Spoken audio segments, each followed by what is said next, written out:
Mario Dumont. Une feuille de route impressionnante. Un curriculum vitae aussi long que le pont de la Confédération. Alors, ça a été quand même une onde de choc la semaine passée. Le président américain Donald Trump, ex-président, mais porte le titre pour la vie, mais c'est la règle aux États-Unis. Il est déclaré coupable pour la première fois dans l'histoire du pays, coupable au criminel. Et on se demandait, est-ce qu'il y aura un impact? Parce que t'as beau dire, ouais, il est téflon, il n'y a rien qui colle à lui, mais il reste que pour l'électeur, comme une nouvelle affaire. T'as un candidat qui veut devenir président du pays. C'est un criminel condamné. Et on avait bien hâte de voir, les firmes de sondage aux États-Unis sont tellement nombreuses et organisées et structurées, les premiers coups de sonde, qu'est-ce que ça allait dire là, en termes de... Ça vaut ce que ça vaut, la nouvelle est fraîche, mais disons, les premières perceptions et peut-être un peu l'impact potentiel sur le vote. Jean-Marc Léger, président de la firme de sondage Léger et analyste politique, est avec nous. Bonjour Jean-Marc. Oui, salut Mario, bonjour. Donc, on s'entend qu'il faut être prudent parce qu'on est dans des exercices très préliminaires, très à chaud, là. Hein?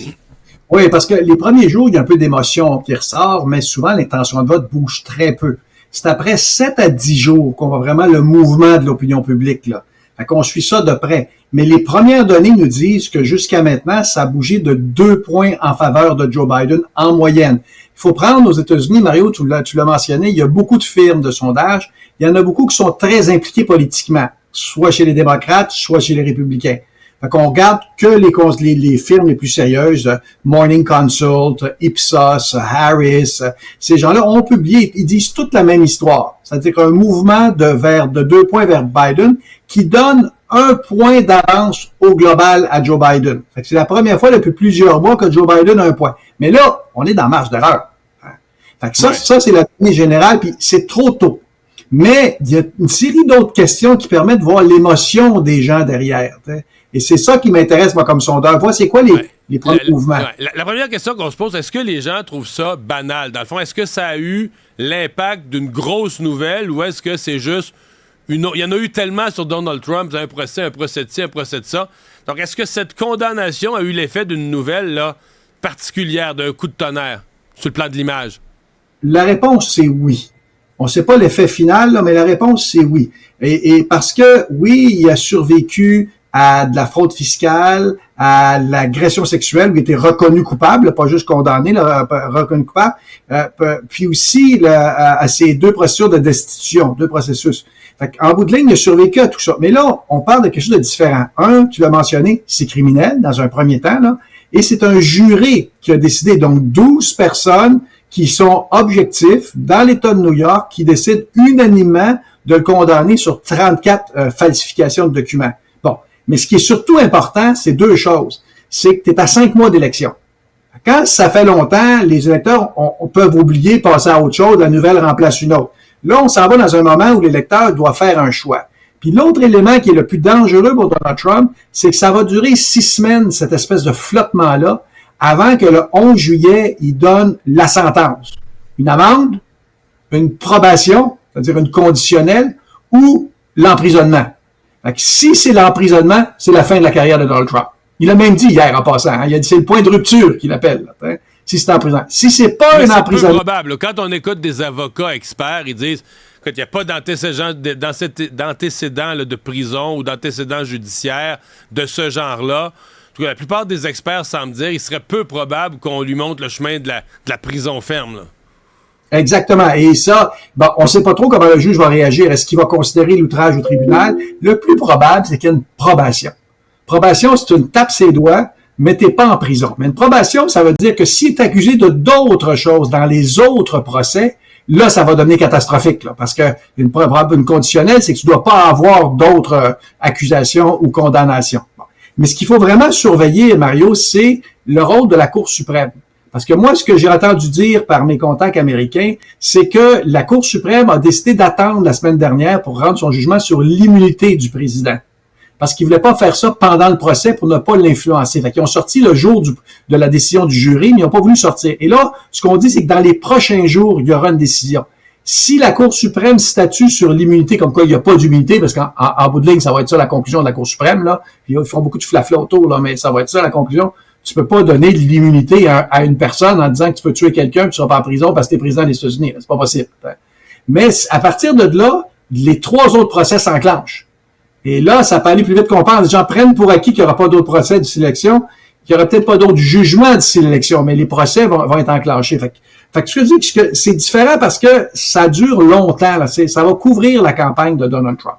Si on regarde au niveau des chiffres maintenant, ce que ça dit essentiellement, c'est qu'aux États-Unis, il y a 3 clientèles. Les républicains, le tiers, les démocrates, le tiers, les indépendants, le tiers. Chez les républicains, il y a à peine 10%, ou jusqu'à 14% dans certains sondages, qui disent que ça m'incite moins à voter pour Trump. Ces gens-là, là, à écouter la droite, à écouter Fox News, à écouter tout ça, là, c'est une question de temps avant qu'ils reviennent, parce qu'ils sont en train de démoniser la cour, démoniser le juge, ils ont les arguments, ils vont revenir. Mais, il y a près de 49% des indépendants qui disent, eux autres, qui vont considérer moins voter pour Donald Trump.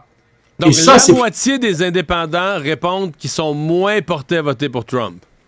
Exact. Là. Ça, c'est un là-dessus, t'as des gens, t'as 27% assez ferme, t'as une autre clientèle qui considère.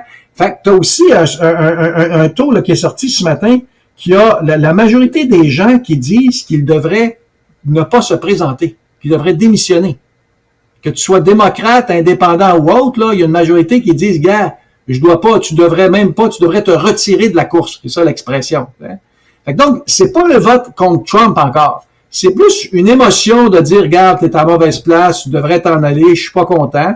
Et la majorité des gens, 56%, disent que c'est un jugement qui était un bon jugement, de le condamner. Fait que le climat est pas positif. Il survit jusqu'à maintenant, là, parce que c'est, à court terme, là, c'est pas transformé dans un vote anti-Trump ou dans la marge d'erreur. Mais il y a un sentiment que les gens sont fort inconfortables avec ça. Y a-t-il des sondages, tu sais, les sondages d'images là, que vous faites, les firmes de sondage avec différents mots, là, mais avez-vous confiance, pas confiance, une image positive, pas positive, une opinion favorable, défavorable? Est-ce qu'il y a eu, après ça, tu mesures là, le différentiel opinion favorable, opinion défavorable? Est-ce qu'il y a eu de ça pour Trump depuis, écoute, en 4 jours? Là? Oui, et puis ça en a fait un. Bonne ou mauvaise opinion à l'égard de Donald Trump. Il a chuté de 9%. Donc, il y avait 40% d'Américains qui avaient une bonne opinion, il y en a 31% aujourd'hui. Mais dans le même sondage, il y a un mouvement de 2 points. Fait que, ça s'est pas encore transformé, ça prend un temps. Tu sais, la psychologie des lecteurs, là, c'est pas parce qu'il y a une nouvelle que le lendemain, il fait ça. Ce qui se passe, c'est qu'il en parle avec sa famille, il s'en va au bureau, il s'en va au club social, il se promène à l'église, il s'en va partout. Puis là, il en jase, puis il se confirme. Par exemple, si t'es en milieu, t'habites le Dakota du Sud, puis tu sors dans la rue, tout le monde va dire que je suis un pro-Trump, fait que même si tu as douté, tu reviens pro-Trump. Mais quand tu habites dans les banlieues des grandes villes, là, il y a moins de pro-Trump. Là. Fait que ça, c'est pour ça que c'est ça qui est en train de se jouer actuellement. Mais la propagande de l'extrême droite américaine, là, elle est forte. Parce qu'elle donne l'impression, prenez l'exemple du financement des partis politiques. Okay? Depuis 3 jours, ils lancent des chiffres, là, 20 millions après 24 heures, 70 millions après 48 heures. Eric Trump a dit, on est rendu à 200 millions d'argent. C'est pas vrai. Mais dans sa conférence de presse du lendemain matin, il a dit 39 millions, là, genre le lendemain à 11 heures, là, après, mettons, je sais pas, 14-15 heures. C'était pas Lara Trump, qui mène qui dirige le Parti républicain maintenant, a parlé de 70 millions aujourd'hui, après 48 heures.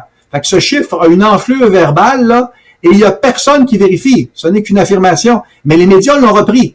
Dans un mois, on va avoir les vrais chiffres. Mais ce que ça crée comme impression, les gens sont avec lui, on le soutient, il y a un soutien fort. Non. Au niveau monétaire, là, Mario, c'est là qu'il y a le bas blesse.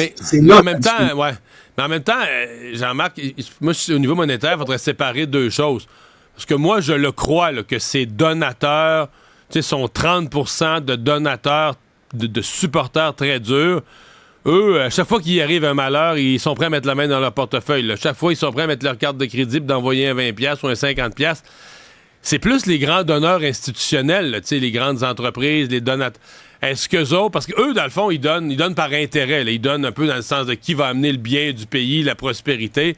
S'ils pensent qu'un président, ça va être rien que le bordel, ça va être rien que la chicane, ça va être rien que des conflits, ça va être rien que des procès, c'est pas bon pour les affaires, c'est pas bon pour le climat du pays. Est-ce qu'eux pourraient le lâcher? Parce que d'habitude, ces communautés d'affaires-là sont plus républicains, là.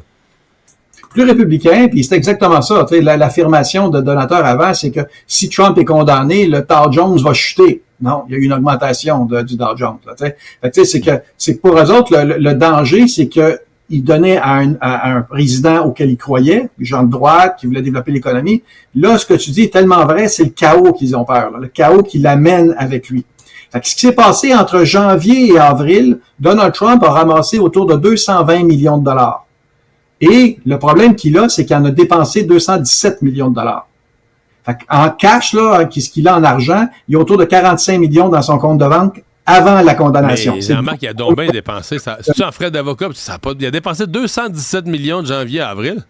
Ça, c'est des chiffres officiels, là, parce qu'ils sont obligés de sortir ces chiffres-là, c'est des chiffres officiels. Mais c'est gigantesque, non?